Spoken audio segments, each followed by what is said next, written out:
എല്ലാവരും ഞങ്ങൾ പറയുന്നത് പോലെ യൂണിഫോം ഇട്ട് മാത്രമേ വരാൻ പാടുള്ളൂ, ഞങ്ങൾ പറയുന്ന രീതിയിലാണ് എല്ലാവരും പെരുമാറേണ്ടത് എന്ന് പറയുന്നത് ഒരു ജനാധിപത്യ സമൂഹത്തിന് ഒരിക്കലും ആവുന്നതല്ല. ജനാധിപത്യം എന്ന് പറയുന്നത് ബഹുത്വത്തിൻ്റെ വ്യത്യാസങ്ങളുടെ വർണ്ണശബളിമ കൂടിയാണ്. പള്ളുരുത്തിയിലെ ഒരു ക്രിസ്ത്യൻ മിഷണറി സ്കൂൾ, റിത്താസ് എന്ന് നാമകരണം ചെയ്തിരിക്കുന്ന ഒരു സ്കൂളിൽ അവിടെ പഠിക്കുന്ന ഒരു പെൺകുട്ടി ഹിജാബ് ഉപയോഗിക്കുന്നത് മറ്റു കുട്ടികൾക്ക് ഭയം ജനിപ്പിക്കുന്നു എന്ന അസ്വാഭാവികവും അങ്ങേയറ്റം അസംബന്ധപൂർണവുമായ ഒരാക്ഷേപമുന്നയിച്ച് ഞങ്ങളുടെ വിദ്യാലയത്തിൽ ഞങ്ങളുടെ നിയമങ്ങളനുസരിച്ച് ഹിജാബ് ഉപയോഗിക്കാൻ പാടില്ല എന്ന നിർദ്ദേശം നൽകി സ്കൂൾ പ്രിൻസിപ്പളും സ്കൂൾ മാനേജ്മെൻറ്റും. അത് ഇന്ത്യ പോലുള്ള ഒരു ജനാധിപത്യ രാജ്യത്ത് നമ്മുടെ ഭരണഘടന എന്ന് പറയുന്നത് വൈവിധ്യങ്ങളെയും വ്യത്യാസങ്ങളെയും ഒക്കെ അംഗീകരിക്കുന്നതാണ്. ഇന്ത്യ എന്ന് പറയുന്നത് ബഹുസ്വരതയുടേതായ ഒരു സമൂഹമാണ്. വ്യത്യസ്ത മതങ്ങൾ, വിശ്വാസങ്ങൾ, ഗോത്രങ്ങൾ, ആചാരങ്ങൾ, സാംസ്കാരിക സവിശേഷതകൾ എല്ലാമുള്ളൊരു സമൂഹമാണ്. അതുകൊണ്ട് തന്നെയാണ് ഇന്ത്യൻ ഭരണഘടന അതിൻ്റെ 14-ാം ആർട്ടിക്കിളിൽ ജാതി, മതം, ലിംഗം, പ്രദേശം, ഭാഷ ഇതിൻ്റെയൊന്നും പേരിൽ വിവേചനങ്ങൾ പാടില്ല.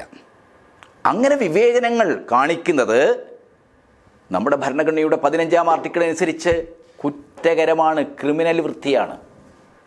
തീർച്ചയായിട്ടും റിത്താസ് സ്കൂളിലെ പ്രിൻസിപ്പളും അവിടുത്തെ മാനേജ്മെൻറ്റും ചെയ്തിരിക്കുന്നത് നമ്മുടെ ഭരണഘടനയുടെ അടിസ്ഥാന തത്വങ്ങൾക്ക് വിരുദ്ധമായ വളരെ കുറ്റകരമായ ഒരു പ്രവൃത്തിയാണ്. അത് നമ്മുടെ സമൂഹത്തിൽ വലിയ വിദ്വേഷവും വിഭജനവും ഉണ്ടാക്കുന്ന നീക്കമാണ്. എന്തുകൊണ്ടാണ് നമ്മുടെ സമൂഹത്തിൽ ഒരു പ്രത്യേക മതവിശ്വാസത്തിൻ്റെ ഭാഗമായിട്ട് തങ്ങൾക്ക് മുടി മറക്കണം, ശിരോവസ്ത്രം ഉപയോഗിക്കണം എന്ന് ചിന്തിക്കുന്ന കുട്ടികൾക്ക്, ആ മതവിശ്വാസത്തിൽപ്പെട്ട ആളുകൾക്ക് പള്ളിക്കൂടത്തിൽ യൂണിഫോമിൻ്റെ പേരിൽ നീതി നിഷേധിക്കുന്നത്? യൂണിഫോം എന്ന് പറയുന്നത് ആ യൂണിഫോമിന് അനുസൃതമായ രീതിയിൽ ഹിജാബ് ഉപയോഗിക്കാൻ അനുവദിക്കണം. അങ്ങനെയാണ് ഇന്ത്യയിലെ ഒട്ടുമിക്ക സ്കൂളുകൾ, യൂണിഫോമുള്ള സ്കൂളുകളിലും ഈ മുസ്ലിം മതവിശ്വാസികളായ ആളുകൾ ഹിജാബ് ഉപയോഗിക്കുന്നത്. ഹിജാബ് മുസ്ലിം മതവിശ്വാസികൾ മാത്രമാണോ? ഈ സ്കൂളിൻ്റെ പ്രിൻസിപ്പളായിരിക്കുന്ന കന്യാസ്ത്രീ അവരും ശിരോവസ്ത്രം ഉപയോഗിച്ചിട്ടുണ്ട്.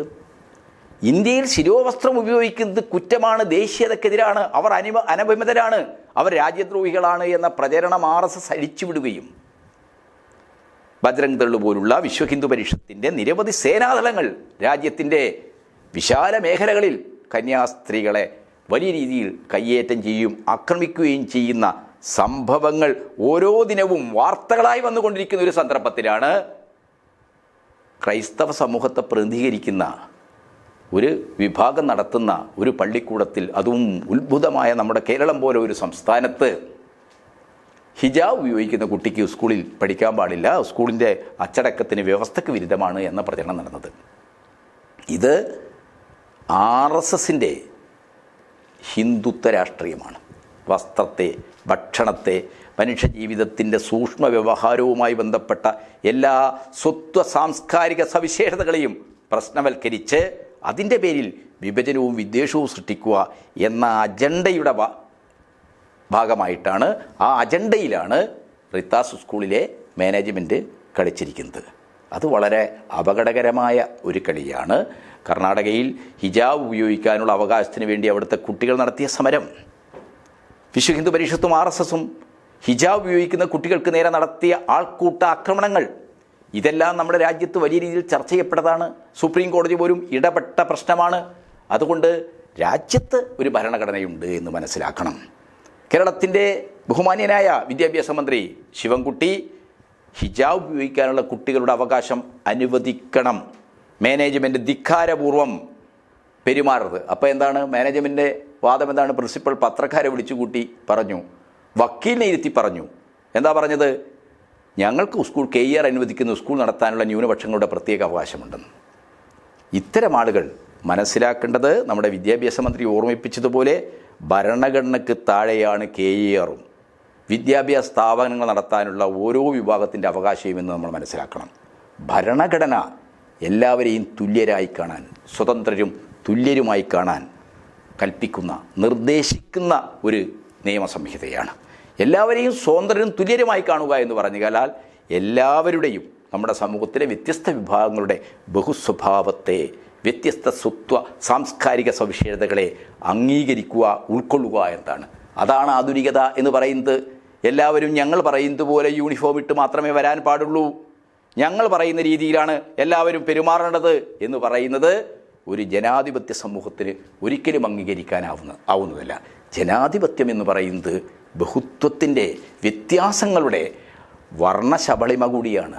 ആ വർണ്ണഭംഗി മനസ്സിലാക്കാൻ മതവിദ്വേഷത്തിൻ്റെതായ അപകടകരമായ ഒരു സംസ്കാരത്തിലേക്ക് നിബന്ധിച്ചു പോയ ആളുകൾക്ക് ഒരിക്കലും കഴിയില്ല. അതാണ് നമ്മൾ ഈ പള്ളുരുത്തി സ്കൂളിലെ ഹിജാബ് വിവാദവുമായി ബന്ധപ്പെട്ട് കണ്ടത്.